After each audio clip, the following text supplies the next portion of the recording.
وداعيا إلى الله بإذنه وسراجا منيرا صلى الله تعالى عليه وعلى آله وعلى أصحابه وبارك وسلم تسليما كثيرا كثيرا أما بعد فأعوذ بالله من الشيطان الرجيم بسم الله الرحمن الرحيم الحج أشهر معلومات فمن فرض فيهن الحج فلا رفث ولا جدال في الحج وتزودوا فإن خير زاد التقوى وقال النبي صلى الله تعالى عليه وسلم الحج المبرور ليس له الجزاء إلا الجنة قالوا ما بر الحج يا رسول الله قال إطعام الطعام وطيب الكلام او كما قال صلی اللہ علیہ وسلم۔ آپ لوگ تھوڑا تھوڑا قریب آ جائیں، جو یہ فاصلہ مٹا دیں، آگے آ جائیں۔ جوان آدمی ٹیک چھوڑ دیں، بوڑھا ضعیف آدمی ٹیک لگا لے، کوئی بات نہیں، لیکن جو ٹھیک ٹھاک لوگ ہیں ٹیک نہ لگاؤ، ذرا سیدھے ہو کے بیٹھو، اللہ کی بات کو ادب سے، دھیان سے، توجہ سے سننا، معلومات میں اضافہ نہیں، وہی باتیں ہیں جو سنی سنائی ہیں، لیکن دھیان سے سننے سے دل پہ اثر ہوتا ہے، بے دھیانی سے سنیں تو وہ اوپر سے نکل جاتے۔ اس وقت ہم 1,24,000 انبیاء علیہ السلام کی بنائی ہوئی بتائی ہوئی ترتیب پر چلتے ہوئے مینا کے پہاڑوں میں آ گئے۔ جیسے ابھی بھائی جنید کہہ رہے تھے کہ حکم دیکھا جاتا ہے کہ حکم کیا ہے، سمجھ میں آئے یا نہ آئے، کپڑے اتار کے 2 چادریں پہنو، حالانکہ اگر ہم اپنے لباس میں ہوں تو آسانی رہے۔ اب کسی کو تہمت باندھنے کا طریقہ نہیں آتا، کسی کو اوپر کی چادر سنبھالنا نہیں آتا، کبھی تہمت ڈھیلا ہو رہا، کبھی چادر گر رہی، کسی نے اس کو گانٹھیں دی ہوئی ہیں، کسی نے اس کو ویسے چپکایا ہوا ہے، تو کیا کہیں گے کہ بھائی اللہ کا امر ہے اور امر کو ویسے ہی پورا کیا جاتا ہے جیسے کہا جاتا ہے، اس میں اپنا اختیار نہیں ہے، اس میں اپنی تدبیر نہیں ہے۔ چھری بکرے کے سینے میں گھونپ دی جائے تو خون اس کا بھی نکل جائے گا، لیکن کوئی اس کے سینے، تو اللہ نے صرف ہمیں نہیں سارے نبیوں کو یہاں پہنچایا۔ یہ تھوڑا آگے ہمارے مسجد خیف ہے، آج سے 14 صدی پہلے اسی وقت میں ہمارے نبی کا خیمہ بھی لگا ہوا تھا، اور 1 لاکھ کے قریب انسان آپ کے دائیں بائیں تھے۔ آپ کا خیمہ چمڑے کا تھا، سرخ چمڑے کا خیمہ آپ کے لیے لگایا گیا تھا، اور آپ کے دائیں طرف مکے کے لوگوں کو حکم دیا گیا خیمے لگاؤ، اور آپ کے بائیں طرف مدینے کے لوگوں کو حکم دیا گیا خیمے لگاؤ۔ آپ کے سیدھے ہاتھ مہاجرین کے خیمے تھے، اور آپ کے الٹے ہاتھ انصار کے خیمے تھے۔ ان پہاڑوں نے نبیوں کو دیکھا، صحابہ کو دیکھا، اللہ کے بڑے محبوب مقرب بندوں کو دیکھا، بندیوں کو دیکھا۔ ذرا سے شک پر جیلوں میں ڈال دیتے ہیں، قتل کر دیتے ہیں۔ تاریخ بھری پڑی ہے کہ وفاؤں بھری زندگی میں ذرا سا شک ہوا بادشاہوں کو سولیوں پہ لٹکاتے۔ تاریخ مسلمانوں کی بھی غیر مسلموں کی بھی تاریخ بھری پڑی۔ تو بادشاہوں کا دستور یہ ہے جس کو جو نافرمانی کرتا ہے اسے دھکا دے دیتے ہیں، اسے اپنے سے دور کر دیتے ہیں۔ اور ہمارا اپنا نظام بھی یہ ہے جو ہمارے مزاج پہ نہیں چلتا، سگا بھائی کیوں نہ ہو تو آنا جانا بند ہو جاتا، میل ملاقات بند ہو جاتی، آگے بچوں کو بھی کہہ دیا جاتا ہے اس کے گھر نہیں جانا، یہ ہمارے ماحول کی چیز ہے، میں کوئی نئی چیز نہیں بتا رہا ہوں۔ ایک واحد اللہ ہے جس نے سارا سال میری نافرمانیوں کو دیکھا، میرے گناہوں کو دیکھا، میری جرتوں کو دیکھا کہ میں نے اللہ کو کیسے کیسے للکارا، کیسے کیسے اندھیرے اجالے میں اپنی منہ کالے کیے، زبان گندی کی، آنکھوں کو گندا کیا، ہاتھوں کو گندا کیا، پاؤں کو غلط استعمال کیا، پیسے کو غلط استعمال کیا، روئیں روئیں کو داغدار کر دیا، تن ہم داغ داغ شد، گناہوں سے سارا تن داغ داغ ہوا۔ میں حیران ہوں پھر اللہ نے ہمیں کیوں بلا لیا؟ وہ تو ہمیں دھتکار دیتا، دفع ہو جاؤ، تم اس قابل ہی نہیں ہو کہ میرے دربار میں بلائے جاؤ، یہ کیوں بلا لیا؟ سگی اولاد کو دھتکار دیا جاتا ہے، روزانہ اخباروں میں آق نامے لکھے ہوتے ہیں، میں نے آق کر دیا، روزانہ اخبار بھرے پڑے ہوتے ہیں۔ اور پھر میں اس پہ حیران ہو رہا تھا کہ اللہ کو تو ہماری ضرورت بھی کوئی نہیں۔ یہ مینا کی وادی میں ایک بھی حاجی نہ آئے تو اللہ کے دربار میں اللہ کی شاہی میں کوئی کمی تو نہیں آئے گی، اور جتنے موجود ہیں اس سے 10 گنا 1000 گنا ہو جائیں تو اللہ کی بادشاہی میں زیادتی کوئی نہیں ہوگی۔ اللہ کا حرم بھرا پڑا ہے طواف کرنے والوں سے، اس سے اللہ بڑا تو نہیں ہو گیا، اور ایک بھی طواف کرنے والا باقی نہ بچے تو اس سے اللہ چھوٹا تو نہیں ہو جاتا۔ انا اغنى الشركاء عن الشرك واللہ الغنی وانتم الفقراء، میرے بندو تمہارا رب بہت غنی ہے اور تم سارے فقیر ہو۔ اور پھر ایک حدیث میں اللہ تعالیٰ فرماتا ہے میرے بندو تم انسان، جنات، زندہ مردہ، مرد عورت، بوڑھے جوان، چھوٹے بڑے، خشک تر، اگلے پچھلے، نئے پرانے، کوئی شک نہیں چھوڑی، تم سارے سجدے میں پڑ جاؤ تو میری بادشاہی میں ایک ذرہ کے برابر اضافہ نہیں ہوتا۔ ما زاد فی ملکی شیء۔ پھر دوسری جہت سے اللہ فرماتا ہے تم سارے اگلے پچھلے، نئے پرانے، اول آخر، زندہ مردہ، بوڑھے جوان، مرد عورت، خشک و تر، سب میرے نافرمان بن جاؤ تو میری بادشاہی میں ذرہ برابر کمی نہیں آتی۔ جو اتنا بے نیاز ہو وہ نافرمانوں کو کیوں بلاتا ہے؟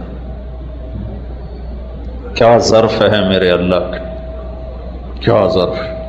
عبیدی یبارزوننی بالعظائم، میرے بندے بڑے بڑے گناہ کر کے مجھے للکارتے ہیں۔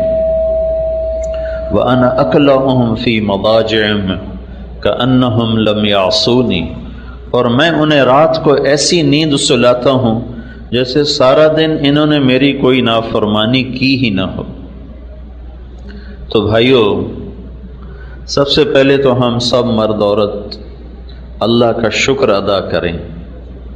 کہاں ہم اور کہاں یہ نکہت گل، نسیم صبح تیری مہربانی، کہاں منا۔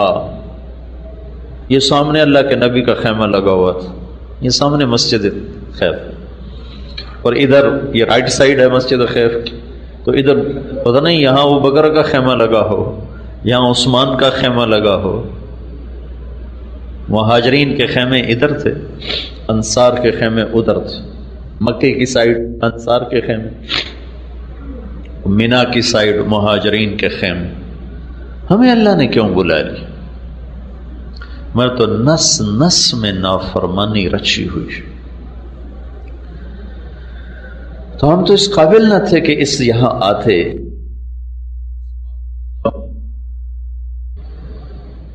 مکے کی ہر شہر تو وہی کھڑے ہیں، ان پہاڑوں کا تو کچھ نہیں بدلا، یہ تو ویسے ہی کھڑے ہیں۔ انہوں نے تو 14 صدی کے ہر قافلے کو آتے دیکھا ہے، 14 صدی کے ہر آنے والے مسافروں کو، حجاج کو دیکھا ہے، ان کا سسکنا، رونا، تڑپنا ان پہاڑوں کے سامنے ہے، اور ہمارا ہنسنا لایانی غفلت وہ بھی دیکھا ہے، اتنی آسانیاں سہولتیں۔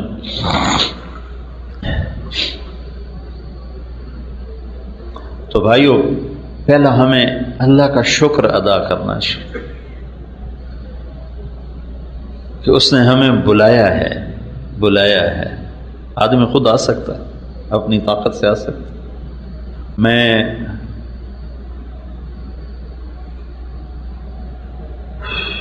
1991 میں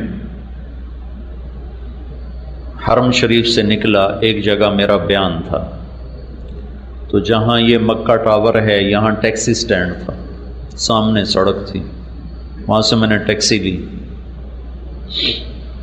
مسفلہ کی طرف جا رہا تھا، تو عرب تھا گاڑی چلانے والا، جو سامنے سے حاجی گزرے اس کو موٹی گالی دے، بڑی غلیظ گالی تھی، وہ میرے لباس سے وہ مجھے پاکستانی سمجھ کے مطمئن تھا کہ اس کو عربی نہیں آتی، لہذا وہ بہت بدتمیزی کا مظاہرہ کر رہا تھا۔ تو مجھے خیال آیا کہ مجھے اس کو دعوت دینی چاہیے، کوئی اس کو سمجھا دوں بھائی یہ اللہ کے مہمان ہیں، تو ایسی زبان استعمال نہ کرو۔ تو میں نے اس سے ایک دم عربی میں گفتگو شروع کی، تو وہ تھوڑا ہل گیا، اسے پتہ چل گیا بھائی اس کو سارا پتہ چل رہا تھا۔ تو میں نے اس سے تھوڑی آخرت کی بات شروع کی، تو وہ مجھ سے کہنے لگا مجھے دین کی کیا دعوت دیتے ہو، مجھے 10 سال ہو گئے میں نے بیت اللہ کی شکل نہیں دیکھی۔ مجھے یہ خیال آیا کہ یہ بدو ہوگا کسی گاؤں دیہات کا جو حج کے سیزن میں کمائی کرنے آ گیا، تو نہیں بیت اللہ گیا۔ تو میں نے کہا تم باہر سے آئے ہو حج کے سیزن کے لیے؟ کہنے لگا نہیں، میں مکے میں رہتا ہوں، مکی ہوں، میری 2 بیویاں ہیں، 10 برس سے میں نے حرم کے اندر قدم نہیں رکھا۔ تو میں ایک دم چپ ہو گیا صدمے کی وجہ سے۔ تو وہ مجھ سے کہنے لگا پریشان ہو گئے ہو؟ پریشان نہ ہو، مکے میں ایسے بے شمار لوگ ہیں جنہوں نے سال ہا سال سے بیت اللہ کی شکل بھی نہیں دیکھی، تو جنہیں وہ نہیں بلاتا انہیں اپنے پڑوس میں رہ کر بھی نہیں آنے دیتا، اور ہمیں اس نے کہاں سے بلایا، جہازوں پہ چڑھایا، گھر چھڑوائے۔ کوئی خوبی تو نظر نہیں آتی کہ جس وجہ سے ہم بلائے گئے ہوں۔ جاننے والوں کو ہی کارڈ بھیجا جاتا ہے، یہ تو اللہ کا بلاوا ہے۔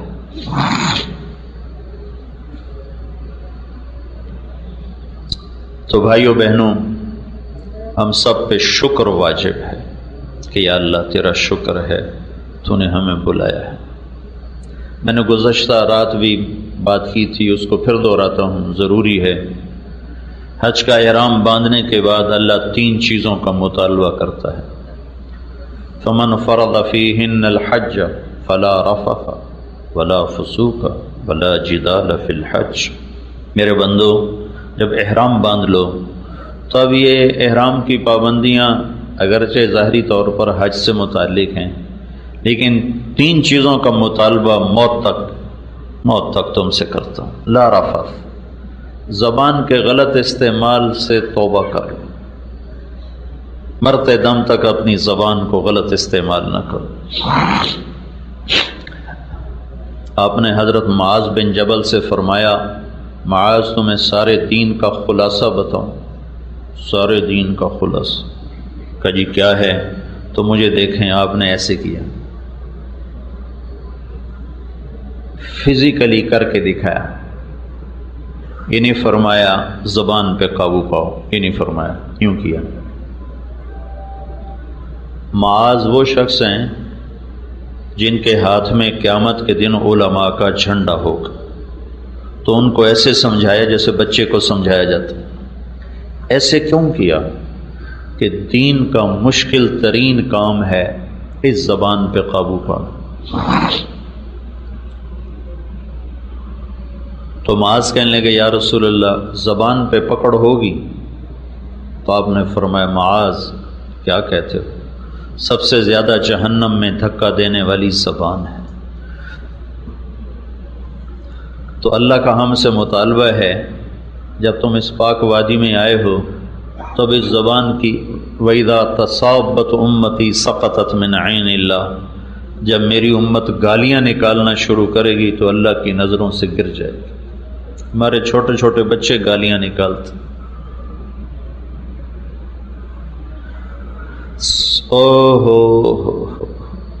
کوئی اگر بیت اللہ کو توڑنے جائے تو آپ لوگ کیا کرو گے؟ اس کی بوٹی بوٹی کر دو، بیت اللہ کو گرا رہا ہے۔ کسی مسلمان کو ماں بیٹی کی بہن کی گالی دینا یہ بیت اللہ کو توڑنے سے بڑا جرم ہے، کہ بیت اللہ پتھروں کی عمارت ہے اور مسلمان کا دل ایمان سے بھرا ہوا ہے جس میں اللہ ہے۔ موسیٰ علیہ السلام سے ان کی قوم نے پوچھا تیرے رب کا کوئی گھر ہے؟ تو اللہ تعالیٰ نے فرمایا موسیٰ تیرا رب زمان و مکان سے پاک ہے، لیکن جو دل گناہوں سے پاک ہوتا ہے وہ میرا گھر بن جاتا ہے، میں اپنے بندے کے دل میں بس جاتا ہوں، وہ میرا عرش بن جاتا۔ تو یہ ایک مطالبہ ہے زبان پہ قابو، صرف احرام تک نہیں، پوری زندگی، ساری زندگی سہتے رہو، چپ رہو۔ چپ رہنے میں بھی بڑا مزہ ہے، جواب دینے کا بھی ایک مزہ ہے، وہ وقتی سا ہوتا ہے۔ چپ رہنے کی ایک تکلیف ہے، وہ وقتی ہوتی ہے، لیکن اس پر جو آگے مٹھاس اور ٹھنڈک اللہ دیتا ہے، شہد بھی کیا چیز، رس گلے اور رس ملائیاں بھی کیا چیز ہیں، پی جا ایام کی تلخی کو بھی ہنس کے ناصر، غم کے سہنے میں بھی قدرت نے مزہ رکھا۔ چپ اوہ نہ کر لبوں کو سی، عشق ہے دل لگی نہیں، سینے پہ تیر کھائے جا، آگے قدم بڑھائے جا۔ تو یہ ایک مطالبہ ہے تمام مردوں عورتوں سے جنہوں نے احرام باندھا ہے، لا رفث، تالا لگا لو، خیر کی بات کرو، شر کی بات۔ ہنسی مزاح منع نہیں ہے، وہ تو انسانی فطرت ہے، اس سے کیسے روکا جا سکتا۔ اللہ کے نبی ہنستے بھی تھے، مزاح بھی کرتے تھے، صحابہ آپ کے سامنے لطیفے بھی سناتے تھے، آپ بھی اس سے خوش ہوا کرتے تھے، ہنسا کرتے تھے۔ دل آزاری منع ہے، بے اکرامی منع ہے، کسی کی پگڑی اچھالنا منع ہے، کسی کو بے عزت کرنا منع ہے۔ اسلام تو ہمیں اوروں کے الزام بھی اپنے اوپر لینے کا سبق دیتے۔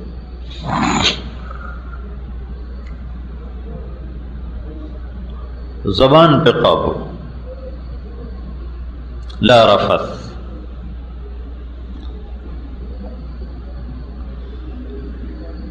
دوسرا مطالبہ ہے ولا فسوق، ولا فسوق۔ تمہاری زندگی میں جتنے کبیرہ گناہ شامل ہیں انہیں نچوڑ دو، آج دھو دو، اپنی زندگی سے نکال دو ان کو۔ عبادت کی سستی ہے، توبہ کرو۔ معاملات کی سستی ہے، توبہ کرو۔ اخلاق کی سستی ہے، توبہ کرو۔ معاشرت میں سستی ہے، توبہ کرو۔ بندوں اور تمہارے درمیان معاملات خراب ہیں تو اس کو بھی ٹھیک کرو، تمہارے اور تمہارے رب کے درمیان معاملات خراب ہیں تو اس کو بھی ٹھیک کرو۔ خلوت و جلوت کو اللہ سے آباد کر دو، لا فسوق۔ صرف حج کا مطالبہ نہیں، حج میں خاص طور پر ہے، اور موت تک کا مطالبہ ہے کہ اب ہماری تمہاری دوستی ہوگی، ہم نے تمہیں اپنے گھر بلایا ہے، تو میرے گھر آنے کے بعد تم مجھ سے بے وفائی نہ کرو۔ اور عاشقانہ انداز میں بلایا، اگرچہ ہمارے انداز عشق نہیں ہیں، لیکن حج کا مطلوب اصل میں عشق ہی ہے۔ اس لیے ہمیں عاشقانہ لباس پہنا ہے. زیب و زینت عاشق نہیں کیا کرتے. عاشق جو ہوتے ہیں نا وہ زیب و زینت سے بیزار ہوتے. عاشق ہویں عشق کماویں دل رکھیں وانگ پہاڑوں ہو. سہ سہ بدیاں ہزار علامیں کر جانے باغ بہاروں ہو. منصور جے چک سولی دتے جڑے واقف کل اسراراں ہو. سجدیوں سر چائیں نہ باہو توڑے کافر کہن ہزاراں ہو. عاشق سوئی حقیقی جڑا قتل معشوق دے مننے. سر نو جوڑے تو منہ نہ موڑے پامیں 100 تلواراں کھنے. سچا عشق حسین دا باہو سر دتے تے راز نہ بننے. یہ عاشقانہ انداز ہے. زیب و زینت بیوی کو بھی نہیں دیکھ سکتے. خوشبو کے قریب نہ دیوانے بنو مستانے بنو. ڈھونڈو اپنے رب کو پاگلوں کی طرح. تیرے کوچے اس بہانے مجھے دن سے رات کرنا. کبھی اس سے بات کرنا کبھی اس سے بات کرنا. یہ اللہ کو پا لینے کا سفر ہے. لا الہ الا اللہ کلمہ معرفت ہے. اللہ کی پہچان کلمے سے. نماز اس کلمے کو تعلق سے بدلتی ہے. زکوٰۃ اس تعلق کو محبت سے بدلتی. روزہ اس محبت کو عشق سے بدلتا ہے. اور حج پھر عاشق کا سفر ہے معشوق کو ڈھونڈنے کا اور پا لینے کا. اس لیے طواف ہے. پھیرے لگ رہے ہیں پھیرے لگ رہے ہیں. کپڑے اترے ہوئے ہیں. کہتا ہے لاہور کراچی کی مسجد میں جاؤ تو اچھے کپڑے پہنو. خذوا زینتکم عند کل مسجد. اچھے کپڑے پہنو بدبودار نہ ہوں صاف ستھرے ہو کر جاؤ. اور جب ادھر بلاتا ہے تو اللہ کے نبی سے پوچھا گیا ای الحاج افضل. یا رسول اللہ سب سے اچھا حاجی کون ہے؟ کہ الشیخ الطفل جس کے سر میں مٹی پڑی ہوئی ہو بال بکھرے ہوئے ہوں اور جوئیں اس کے سر سے گر رہی ہوں. جو مارنے کا بھی حکم نہیں. اگر جوئیں پڑ جائیں تو جوئیں مارنے کا حکم نہیں. اب ہمارا احرام تو ہوتا ہے 2 دن کا. وہ جو لوگ احرام باندھتے تھے اور پھر پیدل چل کے آتے تھے تو 2 ہفتے کا احرام ہوتا تھا. بڑے بڑے بال ہوتے تھے. مٹی گرد و غبار جوئیں جنم لیتی تھیں. تو مارنا نہیں ہے خارش برداشت کرو. تو کہا شیخ الطفل جو بالکل دیوانہ ہو مستانہ ہو مجنونانہ ہو وہ سب سے بہترین حاجی. کیوں کہ اس میں عاشقی کا رنگ زیادہ ہے. اس میں دیوانگی کا رنگ زیادہ ہے. ایک لڑکی بیت اللہ کا طواف کر رہی تھی. وہ کہہ رہی تھی ابا الحب ان یخفى فکم قد کتمتہ فاصبح عندی قد اناخ وطنبا. محبت سے بہت اپنے آپ کو بچایا اور محبت نے خیمے گاڑ ہی دیے اور دل پہ قبضہ جما ہی لیا اور مجھے کسی کا دیوانہ بنا ہی دیا. نہ مجھے اپنا چھوڑا نہ کسی اور کا چھوڑا. تو جنید بغدادی رحمۃ اللہ علیہ 7 طواف کر رہے تھے. انہیں جب یہ شعر سنے تو انہوں نے کہا لڑکی تو بہت بے ادب ہے. بیت اللہ میں ایسے شعر پڑھتی ہیں. تو اس نے پھر شعر پڑھا لولت تقالم احجر عن طیب الوسن.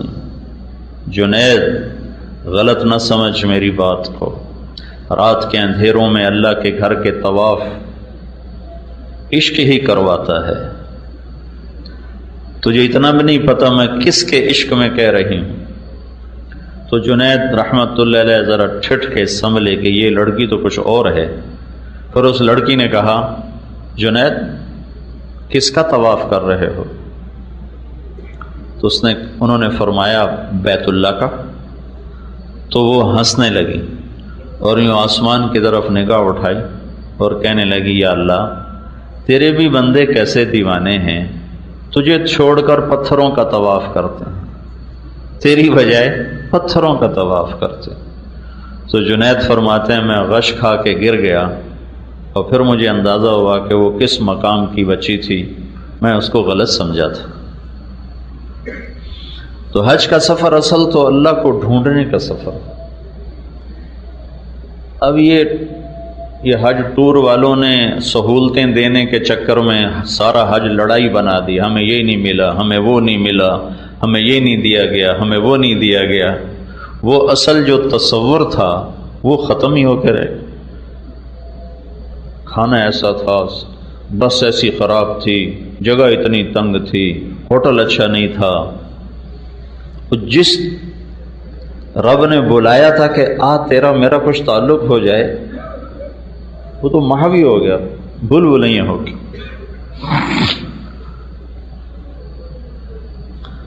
تو بھائیو، کل ہماری اللہ کے دربار میں پیشی ہے، بہت بڑا دربار ہے، بہت بڑا دربار ہے۔ جتنے بھی گناہ ہیں نا، کل اللہ سے مانگ لو کہ اللہ تعالیٰ فرماتا ہے عرفہ کے دن، میرے بندو آج اتنے گناہ لے کر آؤ جتنے بارش کے قطرے ہیں۔ ہم اتنے کر سکتے؟ اتنے گناہ لے کر آؤ جتنے ریت کے ذرے ہیں، اتنے کوئی کر سکتے؟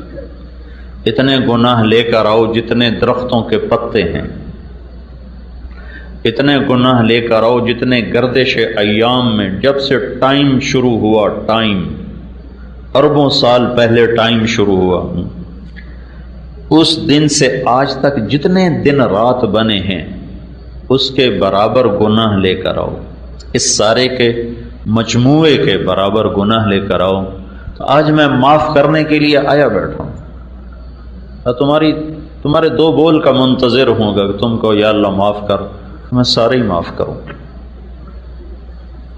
تو اللہ کا دوسرا مطالبہ ہے گناہ چھوڑ دو۔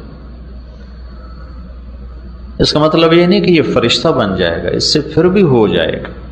نیک آدمی سے بھی گناہ ہوتا ہے، لیکن وہ گناہ کر کے پچھتاتا ہے، روتا ہے۔ اور عادی نافرمان سے بھی گناہ ہوتا ہے، وہ اکڑتا ہے، دلیر ہوتا ہے، دونوں میں یہ فرق ہو جاتا ہے۔ اس لیے علماء کہتے ہیں نیک لوگوں کی کمیاں نہ پکڑو، نیک لوگوں کی کمیاں نہ پکڑو۔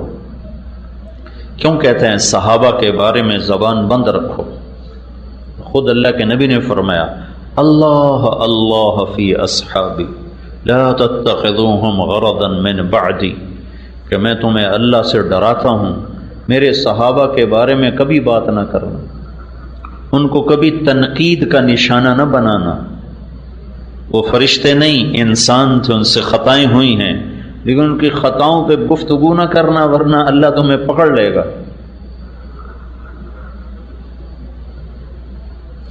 نیک لوگوں کی بات ہے، بدکار کی کمی کو دیکھ کر بھی اسے حقیر نہ سمجھو کہ پتہ نہیں کب توبہ کی توفیق نصیب ہو جائے، کب بخشا جائے۔ یہی جنید جمشید کو ایک دفعہ مجھے یاد نہیں میں کہاں بیٹھا تھا، تو سامنے ٹی وی چل رہا تھا، میں اس کو جانتا نہیں تھا، تو وہ ٹی وی پر یہ آ رہا تھا اور یہ ناچ رہا تھا، تو اس کے گرد لڑکیاں ناچ رہی تھیں۔ تو میرے دل میں آیا کہ اس کو تو ہدایت مل ہی نہیں سکتی، یہ میرے دل میں آیا کہ اس کو تو ہدایت مل ہی نہیں سکتی۔ اور اللہ تعالیٰ نے اسی سال میرا اس کا ٹاکرا کروا دیا۔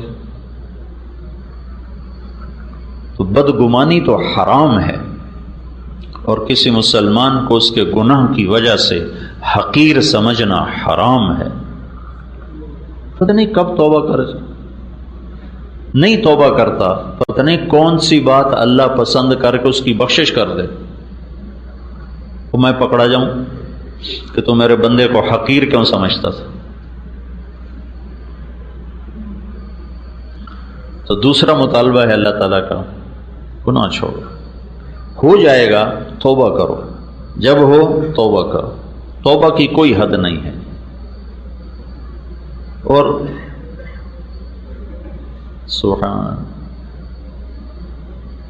اللہ کے نبی کا فرمان ہے، اگر تم سارے نیک بن جاؤ، کوئی گناہ گار نہ ہو، تو اللہ تم سب کو موت دے کے جنت میں پہنچا دے گا، اور ایک قوم پیدا کرے گا جو گناہ کرے گی، پھر اپنے گناہوں پہ بیٹھ کے آنسو بہائے گی کہ یا اللہ معافی دے، پھر اللہ ان کو خوش ہو کے معاف کرے گا۔ اللہ کو معاف کرنا اتنا پسند ہے۔ تو یہ دوسرا مطالبہ ہے کہ گناہ نہیں ہو جائے معاف، یا اللہ توبہ، یا اللہ توبہ۔ تیسرا مطالبہ کیا ہے؟ ولا جدال، ولا جدال، جھگڑا نہیں کرنا، لڑائی نہیں کرنا۔ ساری زندگی کے لیے دستبردار ہونا سیکھو اور اللہ کے خزانوں میں جمع کرتے جاؤ، کرتے جاؤ، کرتے جاؤ۔ افرغ من کنزک عندی لا غرق ولا حرق ولا سرق، میرے بندے اپنا خزانہ میرے پاس جمع کرا دے، میرا بینک نہ ڈوبتا ہے، دنیا کے بینک تو ڈوب جاتے، میرا بینک نہ لٹتا ہے، دنیا کے بینکوں پہ تو ڈاکے پڑتے، میرا بینک نہ جلتا ہے، دنیا کے بینکوں میں تو آگ بھی لگ جاتی۔ اوفی کہو احوج ما تکون الیہ، جس دن تو سب سے زیادہ محتاج ہوگا میں تیرا سرمایہ کروڑوں گنا زیادہ کر کے تجھے واپس کرتا ہوں۔ جھگڑا نہیں کرنا ہے، لڑائی نہیں کرنا، سہ جانا ہے، پی جانا ہے۔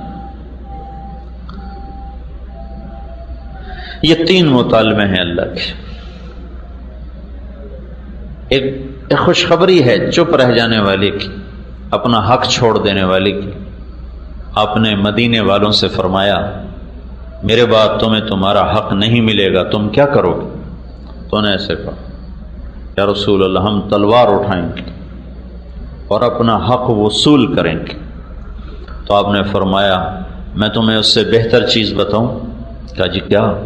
کہ تم صبر کرنا اور حوض کوثر پہ آ کر مجھ سے ملاقات کر لینا، میں ساری کمیاں تمہیں اللہ سے پوری کروا کے دے دوں، سارے حق میں دلوا دوں۔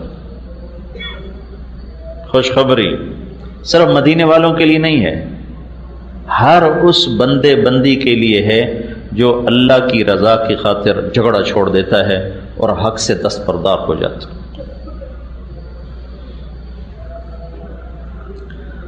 تو یہ ایک مطالبہ ہے احرام کے دوران، اور اس کو پیش کیا گیا ہے موت تک، کہ موت تک یہ زندگی اپناؤ۔ تو بھائی سارے ہم اس کی نیت کریں، نیت کرتے ہیں نا سارے بھائی۔ عرفات میں جو جا رہے ہیں اس کے پیچھے ایک مطالبہ ہے۔ کل جو عرفات کی حاضری ہے، جیسے شادی کا دن ہوتا ہے نا، تو اس سے ایک دو دن پہلے وہ لائٹیں جلنا شروع ہو جاتی ہیں اور سارے گھر کو سجایا جاتا ہے۔ ایسی جب عرفات کا دن آتا ہے تو آسمانوں پہ بھی چراغاں ہو جاتے ہیں اور سارے فرشتے خوشیاں مناتے ہیں، اور شیطان کا سب سے زیادہ بھاری دن 9 تاریخ کا۔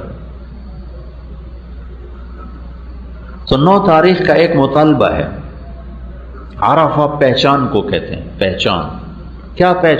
پہچان کیا ہے؟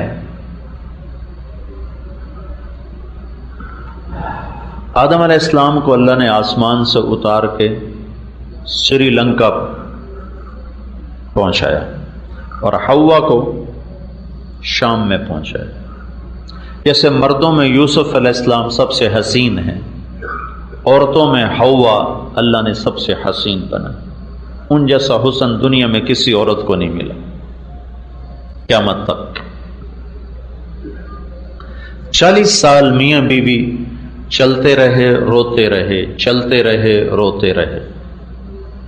40 برس کے بعد چلتے چلتے جبل رحمت کے قریب ایک طرف سے آدم علیہ السلام چل کے آ رہے تھے اور دوسری طرف سے اماں جان چل کے آ رہی تھیں، اور دونوں کا ٹاکرا اور آمنا سامنا اس میدان میں ہوا، پہچان کا میدان، عرفات، پہچاننے کا میدان۔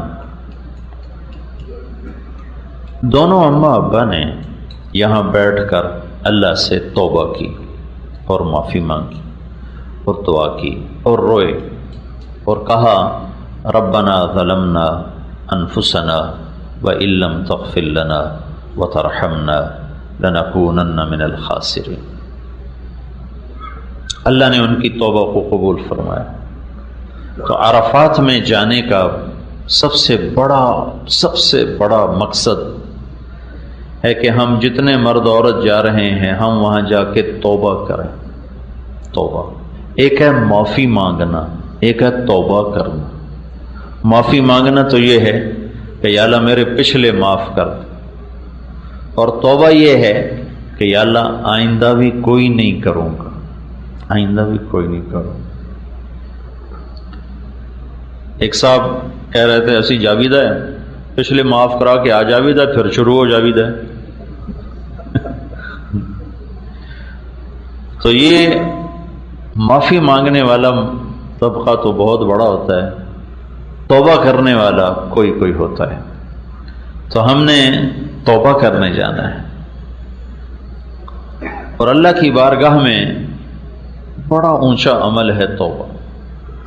اور وسعت رحمت ایسی ہے کہ اللہ تعالیٰ یوں فرماتے ہیں میرا بندہ اتنے گناہ کر کے آسمان کی چھت کو لگا دے، پھر صرف ایک دفعہ کہہ دے یا اللہ معاف کر تو میں ساری معاف کروں گا۔ قارون کو جب زمین میں دھنسایا جا رہا تھا، سورہ قصص میں 2 رکوع اس کے اللہ نے اتارے ہیں اس کی مذمت اور برائی میں، اور وہ تو موسیٰ علیہ السلام کی منتیں کرنے لگا مجھے معافی دے دو، مجھے معافی دے دو، مجھے معافی دے دو، اور موسیٰ علیہ السلام کہتے رہے زمین کو اور پکڑو اور پکڑو اور پکڑو۔ جب وہ سارا زمین میں دھنس گیا تو موسیٰ علیہ السلام نے تو اللہ تعالیٰ نے ارشاد فرمایا موسیٰ تیری منتیں کرتا رہا تو نے معاف نہ کیا، میری عزت کی قسم ایک دفعہ مجھ سے معافی مانگتا میں باہر نکال دیتا۔ لو استغاثنی لاغفر، قارون کے لیے اللہ یہ کہہ رہا ہے کہ اگر یہ مجھ سے معافی مانگتا تو میں معاف کر دیتا۔ تو ہم تو اللہ کے نبی کے امت ہی ہیں، ہمارے پیچھے تو اللہ کے نبی کی کروڑوں دعائیں ہیں، اور آپ کا بہت بڑا آسرا ہے۔ تو بھائی سارے مردوں سے، عورتوں سے، بھائی بہنوں سے یہ گزارش ہے کہ ہم پکی توبہ کی نیت کر کے جائیں۔ بنی اسرائیل میں ایک نوجوان تھا، زندگی اس کی بڑی غلط تھی، تو اس کو شہر والوں نے شہر سے نکال دیا۔ شہر سے نکلنا ایک قسم کی موت ہوتی تھی اگر قطع تعلق ہو، کہ اسباب زندگی باہر تھے ہی نہیں، تو کچھ عرصہ تو وہ جیا، پھر جب اسباب زندگی ختم ہوئے تو بھوک نے ڈیرا ڈالا، فاقوں نے گرا دیا، اور بیماری نے گھیرا، موت سر پہ آن کھڑی ہے۔ تو اس نے دائیں بائیں دیکھا کوئی میرا مددگار ہو، کوئی میرا بچانے والا ہو، لیکن سارا شہر ہی اس کے خلاف تھا۔ پھر اس نے ایسے آسمان کو دیکھا اور کہنے لگا یا من لا تضرہ الذنوب ولا تنقصہ المغفرہ، اے وہ ذات جسے معاف کرنے سے کوئی کمی نہیں آتی اور عذاب دینے سے وہ بڑا نہیں بن جاتا، مجھے سب نے چھوڑ دیا ہے، میں نے ساری زندگی تیری نافرمانی کی، میں تجھ سے معافی مانگتا ہوں، مجھے معاف فرما دے، میں نے تیرے بارے میں سنا ہے تو بڑا غفور الرحیم۔ موت کے وقت کی تو توبہ قبول ہی نہیں ہوتی، لیکن اللہ جو چاہے کر دے۔ جب وہ مرا تو اللہ نے موسیٰ علیہ السلام سے فرمایا میرا ایک دوست جنگل میں مر گیا ہے، اس کے جنازے کا انتظام کرو، جو اس میں شرکت کرے گا اس کی بھی بخشش ہو جائے گی، جو اس کے کفن دفن میں شریک ہوگا اس کی بھی بخشش ہو جائے گی۔ تو لوگوں نے جب سنا تو انہوں نے دوڑ لگائی، آگے دیکھا تو وہی نوجوان آوارہ گرد۔ تو انہوں نے موسیٰ علیہ السلام سے عرض کی اس کو تو ہم نے شہر بدر کیا تھا اس کی نافرمانی کی وجہ سے، یہ اتنا مقرب کیسے بن گیا کہ اس کے کفن دفن میں شریک ہوں تو بخشے جائیں۔ موسیٰ علیہ السلام نے اللہ تعالیٰ سے پوچھا تو اللہ تعالیٰ نے ارشاد فرمایا یہ ایسا ہی تھا جیسے یہ کہہ رہے ہیں، لیکن موت کے وقت جس درد سے اس نے مجھے پکارا، میری عزت کی قسم اگر اس وقت یہ پوری دنیا کی بخشش مانگتا تو میں اس کی طفیل ساری دنیا کو معاف کر دیتا، اس نے صرف اپنی بخشش مانگی، میں نے معاف کر دیا۔ تو بھائی سب سے گزارش ہے کہ حج کی بہت بڑی چیز ہے اور حج کا بہت سر فہرست مطالبہ ہے کہ ہم عرفہ میں توبہ کے لیے جا رہے ہیں، تو سارا مجمع توبہ کی نیت کرے۔ توبہ کیا ہے؟ جو پچھلے گناہ کیے یا اللہ وہ معاف کر دے، جو آئندہ زندگی اس میں نہیں کروں گا، سب معاف ہو گیا۔ ہاں کسی کا حق دبایا ہوا ہے، وہ گناہ معاف ہو گیا، حق معاف نہیں ہوا، وہ واپس کرنا ہوگا۔ اللہ کے نبی نے فرمایا کہ شہادت ہر گناہ دھو دیتی، لیکن اگر شہید بھی کسی کا حق مار کے مرا ہوگا تو اللہ اسے قیامت کے دن بولے شہید شہید، نبیوں کے بعد جن کے درجے ہیں شہید، اللہ تعالیٰ فرمائیں گے اس کا حق ادا کرو جو تو نے دبایا تھا۔ وہ کہے گا یا اللہ وہ تو لاہور میں تھا، کراچی میں تھا، پشاور میں تھا، پنڈی میں تھا، یہاں تو نہیں۔ تو اللہ تعالیٰ فرمائیں گے میں نے وہ منگوا لیا ہے، ادا کرو۔ کہا جی کدھر ہے؟ کہا جاؤ فرشتوں سے، اللہ کہے گا اس کو جہنم میں لے جاؤ۔ تو جہنم کے 7 حصے ہیں، جہنم، حطمہ، لظہ، سعیر، سقر، جحیم، حاویہ۔ حاویہ منافقین کے لیے ہے، وہ حق حاویہ میں پڑا ہوگا۔ شہید جہنم کے سارے حصوں سے گزرتا ہوا حاویہ میں آئے گا اور اسے اٹھا کر اوپر جائے گا، جب کنارے پر آئے گا تو اللہ دھکا دے گا اور پھر نیچے گرے گا۔ یہ شہید کے ساتھ معاملہ ہے۔ تو عام آدمی اگر کسی کا حق مار کے مر گیا تو وہ کدھر جائے گا؟ کہاں سے نجات پائے گا؟ تو بھائیو توبہ کرنی ہے، توبہ کرنی، خاص طور پر لوگوں کے حقوق کے بارے میں بہت حساس معاملہ ہے آخرت کا۔ دوسری چیز اس مینا کی وادی سے متعلق ہے، یہاں جو ہم احرام باندھ کے بیٹھے ہوئے ہیں، کفن میں ہیں، یہاں ایک بہت بڑی داستان بکھری پڑی ہے مینا کی وادیوں میں، پہاڑوں میں، چوٹیوں پر۔ یہاں ابراہیم علیہ السلام اور اسماعیل علیہ السلام نے ایک داستان اپنے خون سے لکھی تھی، جو ہر آنے والے مرد عورت سے مطالبہ ہے کہ آج کے بعد اپنے جذبوں سے زندہ نہ رہو، ابراہیمی جذبوں سے زندہ رہو کہ یا اللہ تجھ پر ہر شے قربان، ہر شے تیری، تجھ پر قربان۔ یہ جذبہ اللہ مانگ رہا، جذبات کی قربانی، احساسات کی قربانی اور اپنے مال و متاع کی قربانی۔ 84 سال عمر تھی ابراہیم علیہ السلام کی جب اللہ نے بیٹا دیا، 84 برس کی عمر۔ 60-65 سال گزر گئے دعا مانگتے، یا اللہ بیٹا دے، یا اللہ بیٹا دے، یا اللہ بیٹا دے۔ اور فلسطین سرسبز زیتون، امرود، انگور کے باغات میں اللہ تعالیٰ نے رکھا ہوا ہے، بیٹا ملا، 2 ہفتے نہیں گزرے تھے کہ اللہ نے کہا نظروں سے دور کر دو۔ کہاں لے جاؤں یا اللہ؟ کہا جہاں ہم کہیں۔ کہ مجھے کیا پتہ تو کہاں کہے گا؟ تو اللہ تعالیٰ نے فرمایا جبریل تمہاری راہبری کرے۔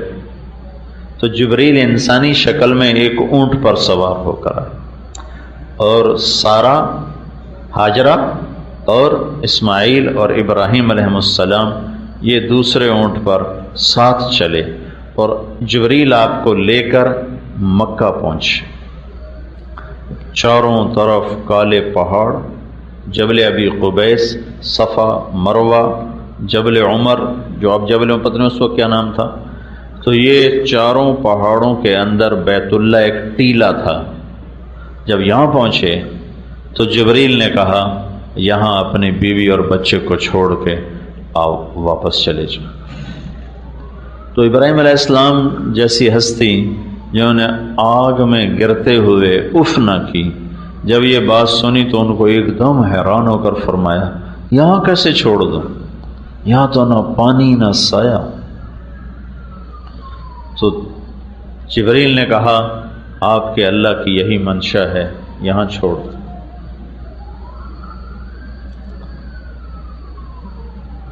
جب ان کو چھوڑ کر چلنے لگے تو وہ حیران پریشان، وہ تو مصر کی شہزادی تھی ہاجرہ، مصر کے بادشاہ نے اپنی بیٹی نکاح میں دی تھی، حیران پریشان یہ کیا کر رہا ہے ہمارے ساتھ؟ وہ چل دیے تو وہ کہنے لگی کیا کر رہے ہو، کدھر چھوڑ کے جا رہے ہو، کیوں چھوڑ کے جا رہے ہو؟ اور آگے حکم ہے جواب بھی نہیں دینا، خاموش، چپ کر کے جا رہے، اونٹنی کی نکیل پکڑی اور جا رہے۔ کدئی ایک جگہ آتی ہے جہاں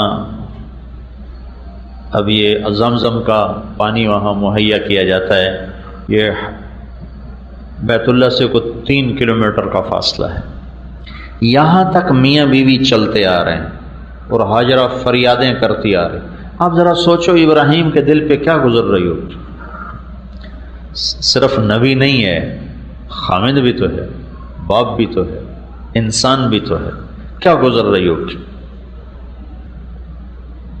اس امت کو گھر چھوڑنا پہلے دن سے سکھایا گیا، اس امت کی ابتدا ہی گھر چھوڑنے سے، بیوی بچے چھوڑنے سے ہے کہ ان کو دنیا میں دین پھیلانے کا کام ملنا تھا، تو اللہ نے ان کو پہلے سے تربیت فرمائی کہ یہ اللہ کے کلمے کے لیے گھر چھوڑنے والے بنے۔ 3 میل کے بعد ان کو خیال آیا یہ اللہ کا رسول ہے، کہیں اوپر سے کوئی حکم نہ آیا ہو، تو پھر فرمانے لگیں اللہ امرک، کیا اللہ نے کہا ہے؟ تو ابراہیم علیہ السلام نے ایسے سر ہلایا تو ایک دم ہاجرہ کے جذبات بدل گئے، وہ تن گئیں، کہنے لگے اذن لن یضیعنا اللہ، جاؤ چلے جاؤ، میرا رب مجھے کبھی ضائع نہیں کرے گا۔ تو کیا حشر ہوا ہوگا اس معصوم بچے کے۔ 3 دن میں پانی ختم ہو گیا، کھانا ختم ہو گیا، ایک چھاگل میں پانی تھا تھوڑا سا، کچھ تو زیادہ رہا تھا، کچھ کھانا تھا، اگر اللہ چاہتے تو ختم ہوتے ہی چشمہ نکال دیتے۔ اللہ کی کیا حکمت ہے کہ اسماعیل کی چیخیں ہیں اور وہ ایڑیاں رگڑ رہا ہے، اور ماں بے قرار ماہی بے آب کی طرح تڑپتی ہے، ہائے میں کیا کروں، ہائے میں کیا کروں۔ کہ جب نہیں رہا گیا اور اس کا رونا برداشت نہیں ہوا تو بھاگ کے صفا پہ چڑھ گئے، حالانکہ پتہ تھا کچھ بھی نہیں ہے، کچھ بھی نہیں، دیکھا دور دور تک کوئی امید و آس، پھر نیچے اترے، جہاں دوڑتے ہیں وہ وادی تھی، وہاں بچہ نظروں سے اوجھل ہو گیا تو وہاں دوڑ لگائی تاکہ بچے کو جلدی سے دیکھ سکوں، جب بچہ نظر آنے لگا تو پھر آہستہ ہو گیا، پھر مروہ پہ چڑھی، پھر صفا پہ، پھر مروہ۔ میں شکر ادا کرتا ہوں کہ اماں 7 چکروں میں ہی تھک گئی، اگر وہ 14 لگا لیتی تو ہمارا کیا حال ہوتا، ساڑھی تو انہیں 7 تے بس ہو جاتی۔ 7 چکروں کے بعد وہ گر گئی، وہ جی نہ چاہا کہ بچے کو کے پاس جاؤں، میں گر گئی، اور اس نا امیدی میں کہ میں یہاں مر جاؤں وہ وہاں مر جائے، میں بچے کو مرتا دیکھ نہیں سکتا، تو بڑی یاس بھری نظروں سے بچے کی طرف دیکھا تو اللہ کا غیبی نظام حرکت میں آ چکا تھا، جبریل پہنچے ہوئے تھے انسانی شکل، تو انہوں نے دیکھا ایک آدمی میرے بیٹے کے پاس ہے، تو پھر جیسے بجھتی شمع بھڑکتی ہے ایک دم اٹھی اور بھاگی، قریب آ کر دیکھا تو آدمی غائب اور بچے کی ایڑیوں سے پانی نکل رہا تھا، ابل رہا تھا۔ اب تو بڑے سائنسی ٹیکنالوجی بہت چیزیں ایجاد ہو گئیں، تو مجھے یہ زمزم کے کنویں پر جو انجینئر تھے انہوں نے مجھے بتایا کہ اس کے سورس کو معلوم کرنے کی کوشش کی گئی، جیولوجسٹ بلائے ساری دنیا سے، طائف تک زمین کو چھانا کہ شاید یہ زمزم کا پانی یہ کنیکٹ ہے کسی پانی کے ذخیرے سے اور وہاں سے پانی آتا ہے، لیکن کہیں بھی اس کا کوئی کنیکشن کوئی نہیں، جو ہی موٹر چلتی ہے تو جھرنوں سے پانی نکلنا شروع ہو جاتا ہے، اور جو ہی موٹر بند ہوتی ہے تو وہ پانی بند ہو جاتا ہے۔ 5-6 جھرنے ہیں نیچے، سوراخ ہیں، ان سوراخوں سے جب موٹر چلاتے ہیں تو پانی نکلنا شروع ہو جاتا ہے، جب موٹر بند کرتے ہیں تو وہ بند ہو جاتا ہے، اپنے آپ آٹومیٹک سسٹم۔ ایک سال گزر گیا تو اللہ تعالیٰ نے ملنے کی اجازت دی۔ اب ملنے کی اجازت بھی سنو کیسی اجازت۔ پورا سال جو حضرت ہاجرہ نے دن گنے، گھڑیاں گنی، کب آئے گا کب آئے گا، نہ ہی آتا تو اچھا تھا، آیا تو کس حال کا آیا کہ جب سواری کو بٹھایا اور ہاجرہ لپک کے گئیں اور اندر آنے کو عرض کیا تو فرمایا ہاجرہ اترنے کا حکم نہیں ہے، ہوئے ہوئے ہوئے، بس سواری پر بیٹھے بیٹھے ملنا ہے، اترنے کا حکم نہیں۔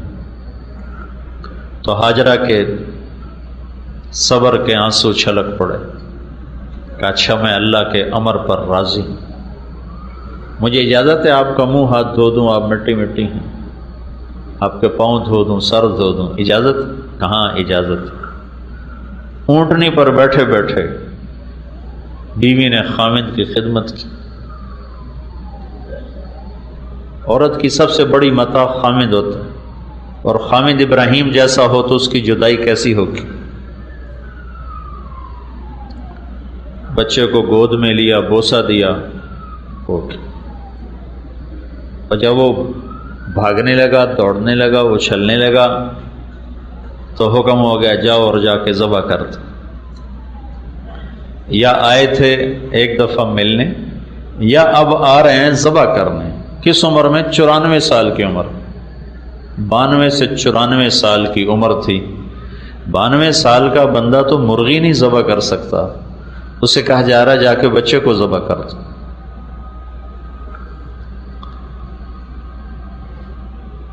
تو جب وہ یہاں پہنچے ہیں تو ہاجرہ سے کہا بچے کو تیار کر دو، میں اسے سیر کرانے جا رہا۔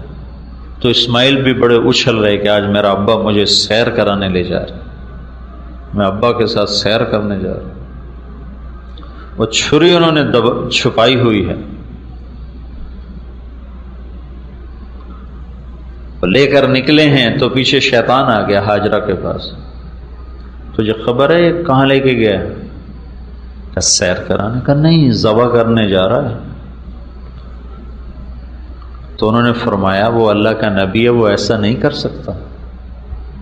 تو شیطان نے کہا اللہ نے تو کہا ہے کہ ذبح کرو۔ تو ہاجرہ نے کہا پھر تو شیطان ہوگا جو اللہ کے حکم کو روکتا ہے، دفع ہو جا میری نظروں سے۔ تو ابراہیم علیہ السلام پتہ نہیں کہاں سے چلے، کس طرف سے مینا میں داخل ہوئے۔ پہلے شیطان کو جو ہم کنکری مارتے ہیں، یہاں شیطان اسماعیل کو نظر آئے اور ایسے اشارہ کیا، مجھے دیکھو، ایسے اشارہ، ہاتھ کا اشارہ گردن پر ایسے کیا، یہ تجھے ذبح کرے گا، یہ اشارہ کیا۔ تو انہوں نے اپنے ابا کو بتایا کہ ایک آدمی مجھے ایسے ایسے کر رہا ہے۔ تو ابراہیم علیہ السلام نے اس کو 7 پتھر مارے تو وہ زمین میں دھنس گیا۔ تو آگے چلے تو تھوڑی دور گئے تو وہ پھر ظاہر ہو گیا، پھر اسماعیل کو ایسے ایسے کیا، پھر انہوں نے اپنے ابا کو بتایا تو انہوں نے پھر اس کو 7 پتھر مارے، وہ پھر زمین میں دھنس گیا۔ پھر آگے چلے، تیسری جگہ وہ سامنے آیا، پھر انہوں نے کہا ابا مجھے ایسے کر رہا ہے، تو انہوں نے پھر پتھر مارے، وہ پھر دھنس گیا، پھر نہیں آیا۔ پھر وہاں سے یوں مڑے، دائیں طرف پہاڑ ہوتا تھا، چند سال پہلے تک وہ پہاڑ موجود تھا، اب انہوں نے ہٹا کے، اللہ ان کو جزائے خیر دے، آل سعود کی بڑی خدمات ہیں حجاج کرام کے لیے۔ تو انہوں نے اس پہاڑ کے ساتھ ایک وادی تھی، اس وادی میں اس کو گھاٹی تھی، اس میں بچے کو لے گئے، اور قرآن یوں کہتا ہے یا بنی انی اری فی المنام انی اذبحک فانظر ماذا تری، میرے بیٹے مجھے اشارہ مل چکا ہے تیرے ذبح کرنے کا، تو کیا کہتا؟ ذبح کرنے کا؟ کیا ماں تھی جس نے 7-8 برس کے بچے کی ایسی تربیت کی کہ کہ وہ کہنے لگے یا ابا تفعل، ابا فوراً جلدی کرو. یا ابت کا لفظ بتاتا ہے کہ اسماعیل پر ذرا خوف نہیں آیا. افعل کا لفظ بتاتا ہے کہ خوشی سے کہا ستجدنی انشاء اللہ من الصابرین. اپنا دعویٰ نہیں کیا. دیکھو تواضع، دیکھو معصوم بچے کی کیا. انشاءاللہ کہا، انشاءاللہ. انشاءاللہ ابا آپ دیکھو گے میں صبر والا ہوں. انشاءاللہ اللہ کو بیچ میں شامل کیا. تو ابراہیم علیہ السلام کہنے لگے بیٹا تجھے خبر ہے میں کیا کہہ رہا ہوں؟ تو بہت خوش بول رہا ہے. تو فرمایا مجھے خبر ہے آپ جو کچھ کہہ رہے ہیں. سودا بڑا سستا ہے، آپ کے بدلے میں اللہ مل جائے گا، اللہ آپ سے بہتر ہے. دنیا کے بدلے میں جنت مل جائے گی، جنت دنیا سے بہتر ہے. پھر بچے کا ذہن ماں کی طرف چلا. تو اسماعیل فرمانے لگے ہاں مجھے اپنی ماں کا خیال آ رہا ہے، اسے بہت دکھ ہوگا میرے مرنے کا. تو آپ ایسا کریں ابا، میں آپ کو اپنا کرتا اتار کے دیتا ہوں، یہ آپ میری نشانی رکھ لیں اور میری ماں کو جا کے دے دیں. جب وہ مجھے یاد کیا کرے گی تو میرا کرتا دیکھ لیا کرے گی. اور آپ اپنے کرتے میں مجھے کفن دے کر ادھر ہی دفن کر دینا. مجھے مکے نہ لے جانا، وہاں نہ لے جانا، ادھر ہی دفن کر دینا. اور یہ معصوم بچہ اپنے باپ کو نصیحت کر رہا ہے میرے ہاتھ پاؤں باندھو کہیں میرا پاؤں تجھے لگ نہ جائے.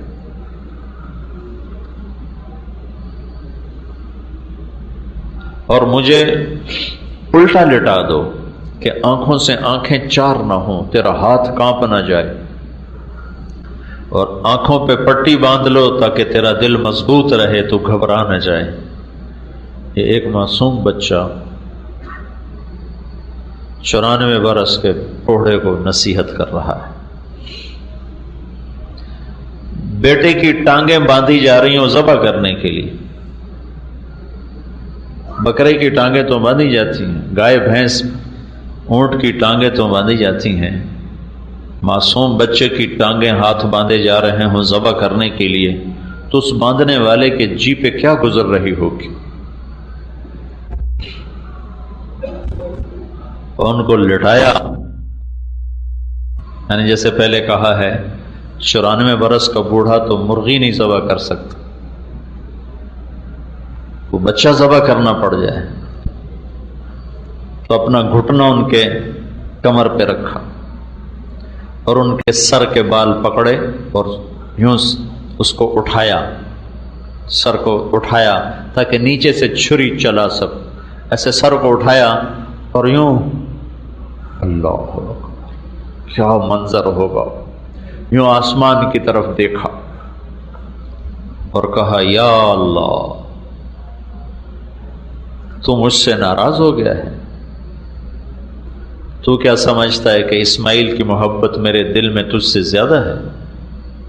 نہیں نہیں، بالکل نہیں. تو دیکھ میں تیرے نام پہ اسے ذبح کر رہا ہوں. اور اگر کوئی میرا تو امتحان لینا چاہتا ہے، میں تیرے امتحان کے قابل نہیں ہوں، مجھے معاف کر دے. یہ ایسی فریاد تھی کہ ساتوں آسمان کے فرشتوں میں چیخ و پکار مچ گئی. چھری کو چلا دیا. اللہ اکبر، سبحان اللہ. اللہ میں ویسے کہتا بکرے ذبح کرو، ابراہیم سے بھی بکرے ذبح کروا دیتا. یہ کہانی ساری کیوں کروائی ہے؟ ایک مطالبہ ہے کہ اللہ پر ہر جذبہ قربان کرو، اپنے غلط نفع قربان کرو، غلط جذبے قربان کرو، اپنے غلط راہوں کو قربان کرو، اپنے غلط مفادات کو قربان کرو. اس کے لیے جتنی بھاری قیمت دینی پڑے دے جاؤ. چھری چلی، کیسے چلی؟ چلانے والا چلائے تو چلے. نہ گردن کے نیچے کوئی لوہا آیا، نہ چھری موم بنی، نہ چھری نشان بھی نہ ڈال سکی. ایک دفعہ چلائے، دوسری دفعہ چلائے، تیسری دفعہ چلائے، نہیں چلی. پھر اٹھے اور جا کر اس کو تیز کر رہے ہیں. کیا کہانی ہے، کیا داستان ہے. چھری تیز کر رہے ہیں. پھر جب اٹھ کے واپس آئے تو اللہ تعالیٰ نے کہا جبریل میرا خلیل جوش میں.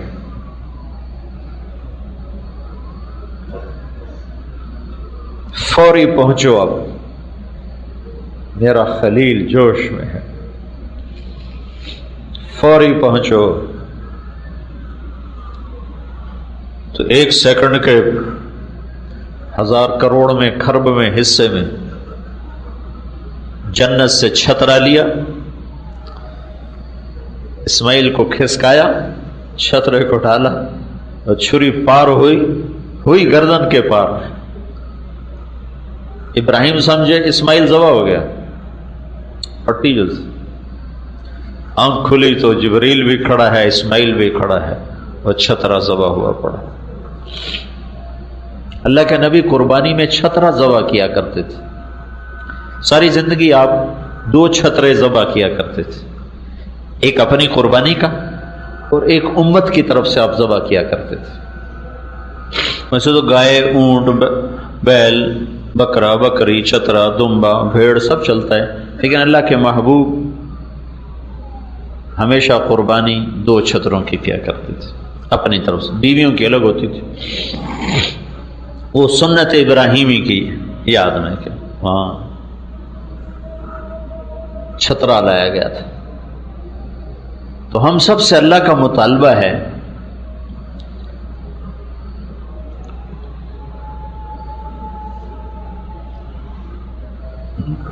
کہ اب جب ہم اس میدان میں آ گئے ہیں تو اب اپنی چاہتیں چھوڑ دیں، اللہ کے اور اللہ کے محبوب کی پسندیدہ زندگی اور چاہتوں پر اپنی چاہتیں قربان کرتے جائیں، قربان کرتے جائیں، قربان کرتے جائیں. یہ حج کی روح ہے، روح حج. ایک حج کے ظاہری اعمال کل میں نے بتائے تھے، آج پھر آخر میں بتا دوں گا. وہ اتنا مشکل نہیں، آسان ہے. اور اگر کوئی کمی بیشی ہو جائے تو اس کا لیے دم ہے، بکرا دے دیا جائے، وہ اس کی کمی پوری ہو جائے گی. لیکن ایک حاجی توبہ نہیں کرتا تو اس کی تو کوئی تلافی. ایک حاجی مینا میں آ کر اپنے جذبے نہیں بدلتا تو اس کی کوئی تلافی. جذبے بدل. دنیا کے لیے نہیں جینا، اللہ کے لیے جینا ہے. بیوی بچوں کے لیے نہیں جینا، اللہ کے لیے جینا ہے. اپنی ذات کے لیے نہیں جینا، اللہ کے لیے جینا ہے. اللہ کو پانے کا سفر ہے زندگی، اللہ کو ڈھونڈنے کا سفر ہے زندگی، اللہ تک مل جانے کا سفر ہے زندگی. باقی تو راستے کی چیزیں ہیں. عبد الرحمن الناصر اسپین پہ 50 برس حکومت کی. کہنے لگا ایک دفعہ اپنی زندگی کے خوشی کے دن گنے تو 50 سال میں صرف 14 دن خوشی کے گزرے. اللہ کو چھوڑ کر جس چیز کو بھی لوگ موضوع بنائیں گے تو دکھوں کا شکار ہو جائے. تیسری چیز ہمیں حج کی، جو روح حج میں سے جو تیسری چیز ہے وہ اللہ کے محبوب کی طرف سے ہمیں ملی ہے.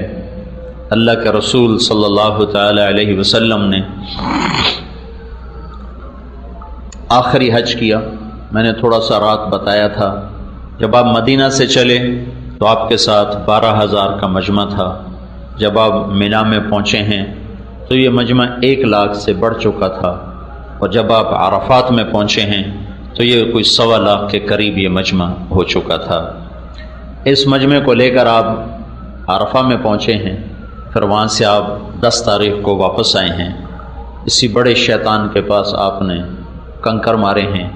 پھر 9 تاریخ کے خطبے کو دہرایا ہے، کل انشاءاللہ وہ پیش کروں گا میں.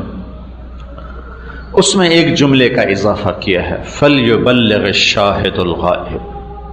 میرا پیغام آگے پہنچایا جائے، میرا پیغام آگے پہنچایا جائے.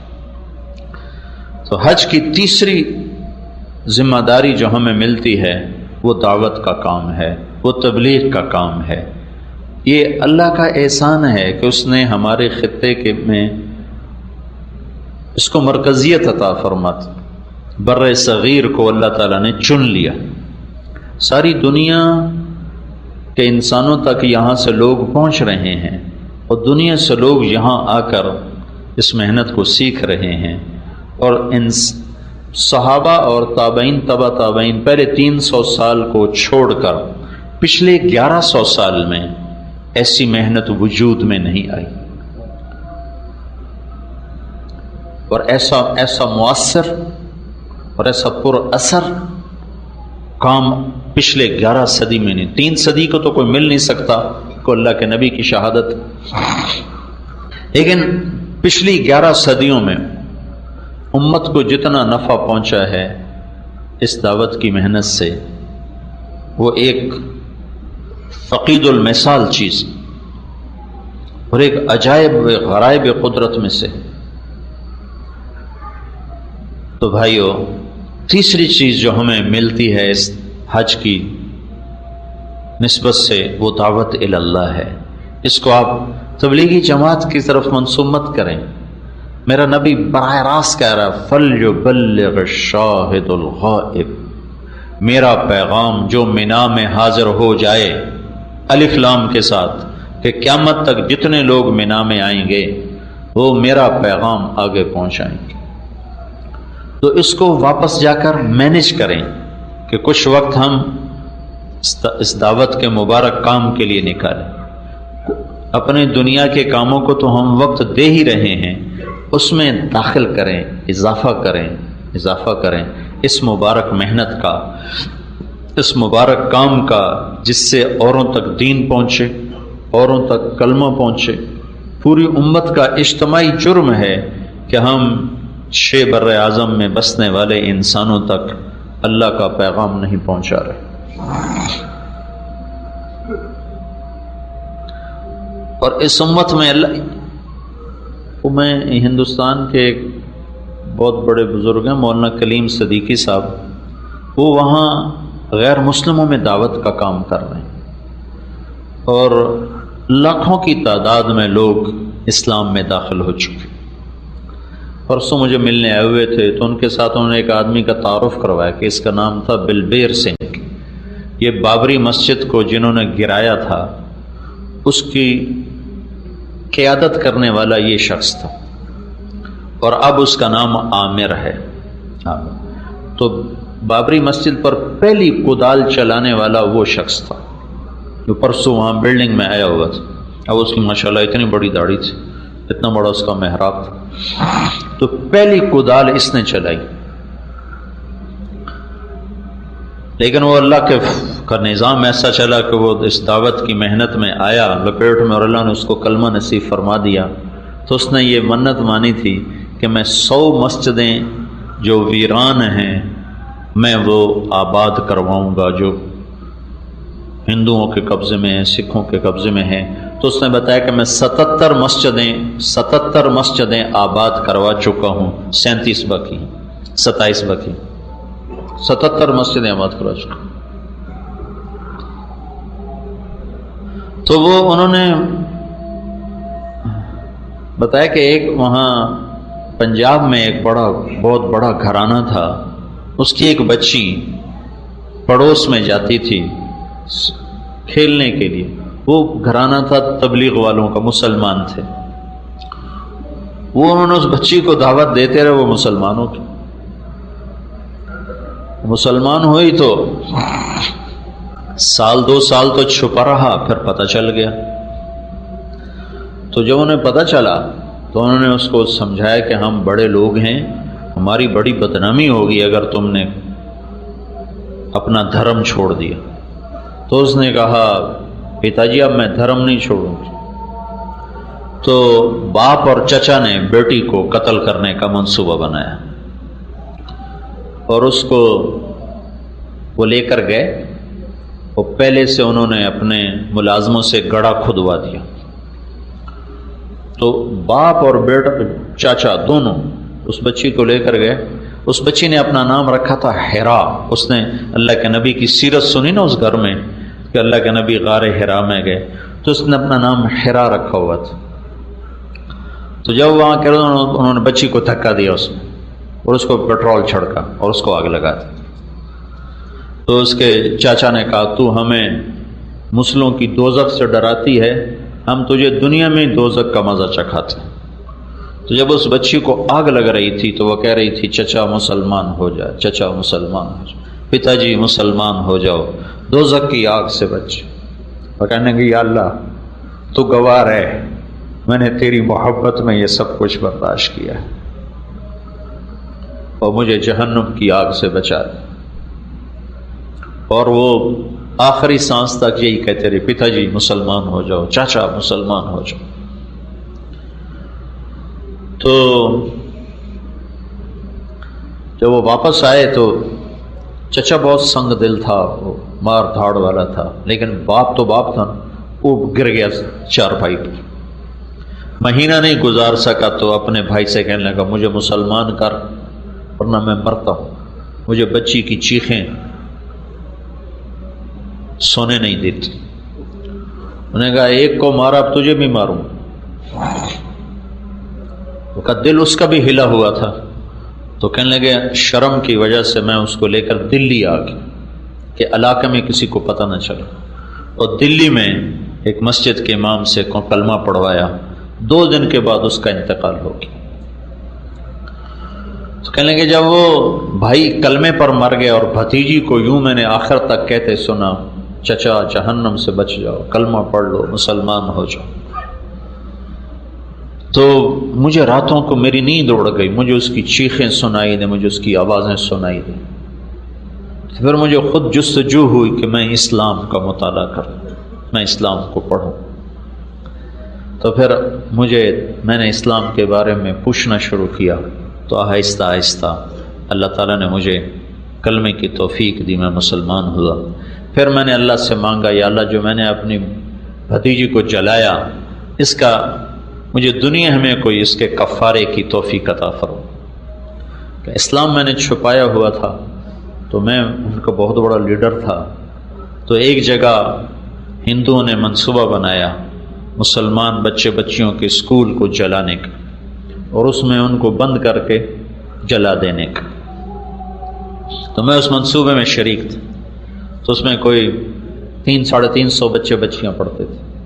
تو کہنے لگے راتوں رات میں گیا اور ان کے لیے خفیہ دروازے بنوائے راتوں رات. اور پھر جب صبح وہ بچے آئے ہیں تو میں نے پہلے ہی جا کر ان کو بتا دیا اور ان کو خفیہ دروازے سے سب کو نکالا. جب آ کر وہ اٹیک ہوا ہے تو بچے سارے وہاں سے نکل چکے تھے. تو اس کے بعد میری روح کو سکون ہوا ہے کہ اب میں سکون کی نیند سوتا ہوں کہ میں نے 300 بچوں کی زندگی بچائی ہے. تو یہ کلمہ عجب شے ہے، یہ آدمی کو اگر صحیح معنی میں اندر میں اتر جائے تو یہ بیٹھنے نہیں دیتے. ہمارا کلمہ ٹھنڈا ہے. تو تبلیغ کا کام بھائیو یہ حج کی تیسری ذمہ داری ہے جو اللہ تعالی ہمیں اللہ کے محبوب کے ذریعے سے پہنچا رہا ہے. فَلْيُبَلِّغِ الشَّاهِدُ الْغَائِبُ، میرا پیغام آگے پہنچا دو. تو اس میں تبلیغی جماعت کا تو سوال ہی کوئی، طارق جمیل کا تو سوال ہی کوئی. میں اچھا ہوں یا برا ہوں میرا اور میرے اللہ کا معاملہ ہے. لیکن میرے ذمہ ہے اگرچہ بت ہیں جماعت کی آستینوں میں، مجھے ہے حکم اذان لا الہ الا اللہ. میرے تو ذمہ ہے صدا لگانا، مجھے اس کی دعوت دینا. کیا پتہ کوئی ایسا بندہ تیار ہو جائے جو میری بھی بخشش کا ذریعہ بن جائے. کتنے خود عمل ہوتا نہیں، لوگوں کو تبلیغ کرتے ہیں، اس کا کیا فائدہ؟ اس کا فائدہ یہ ہے، یہ میں نہیں کہتا ہوں کہ عمل نہ کرو، لیکن میں ایک غلط چیز کی وضاحت کرنا چاہتا ہوں کہ میرے نبی نے فرمایا نیکی کی راہبری کرنے والے کو بھی نیکی کرنے والے کا اجر ملتا ہے. کیا پتہ ہمیں اور بخشوا لیں اوروں کے ذریعے. ایک حدیث آپ کو سناتا ہوں. لوگ جنت میں جا رہے ہوں گے اور جہنمی مجرم کھڑے ہوں گے تو ان کے سامنے سے جنتی گزریں گے تو ایک جہنم والا ایک جنتی سے کہے گا بھائی آپ مجھے پہچانتے ہو؟ وہ کہے گا نہیں. کہا آپ کو یاد نہیں آپ فلاں جگہ پر تھے، آپ کو وضو کی ضرورت تھی تو میں نے آپ کو وضو کا پانی مہیا کیا تھا، یاد آیا؟ کہنے کہ ہاں یاد آیا۔ کہ میری سفارش تو کر دو۔ تو وہ کہے گا یا اللہ تیرے اس بندے نے اپنا ایک احسان مجھے یاد دلایا ہے، تو مہربانی فرما دے اس کو بھی معاف کر دے۔ تو اللہ تعالیٰ فرمائیں گے چلو تیری وجہ سے اس کو بھی معاف کرتا ہوں۔ میں اپنی ذات میں کھوٹا مسلمان ہوں، لیکن میری دعوت سے ایک سچا مسلمان تیار ہو جاتا ہے اور وہ جنت میں جا رہا ہوتا ہے، تو اگر پانی وضو کے پانی دینے پر سفارش ہو سکتی ہے تو سیدھا راستہ دکھانے پر تو بہت بڑی امید ہے سفارش کی۔ ہاں کاروبار نہ ہو، یہ جو منع کی کہ ایک آدمی دین کو کاروبار بنا لیتا ہے اور وہ اس سے اپنی دنیا بنانے کے چکر میں ہے، اس کا معاملہ اور ہے۔ ایک آدمی دین کو کاروبار نہیں بنا رہا، وہ دعوت کا کام کر رہا ہے لیکن گناہ گار بھی ہے، کمزور بھی ہے، غلط بھی ہو جاتا ہے، ٹھیک بھی کر لیتا ہے، اس کا معاملہ اور ہے۔ تو بھائیو یہ تین باتیں ہیں جو ہم نے اللہ سے مانگنی ہیں۔ ایک ہم نے توبہ کرنی، اس کی نیت کرنا ہے سارے بھائی۔ ایک ہم نے اپنے جذبات اور احساسات کو آج کے بعد اللہ اس کے رسول پہ قربان کرنا ہے، جو وہ چاہتے ہیں وہ کرنا ہے، جو نہیں چاہتے وہ چھوڑ دینا ہے۔ اور ایک ہم نے دعوت کا کام یہاں سے لے کر اسی وادی میں میرے نبی نے 10 تاریخ کو بھی بیان کیا، 11 تاریخ کو بھی بیان کیا، اور اس میں فرمایا فَلْيُبَلِّغِ الشَّاهِدُ الْغَائِبُ، میری بات آگے پہنچاتا، میری بات آگے پہنچاتا۔ تو بھائیو میری ساری بات کا خلاصہ، ہم نے اپنی زبان کی حفاظت کرنی ہے، ہم نے کبیرہ گناہوں سے بچنا ہے، ہم نے لڑائی جھگڑے سے بچنا ہے، ہم نے توبہ کرنی ہے، ہم نے اپنے جذبوں کو اللہ رسول پہ قربان کرنا ہے، ہم نے دعوت کے کام کو کرنا ہے۔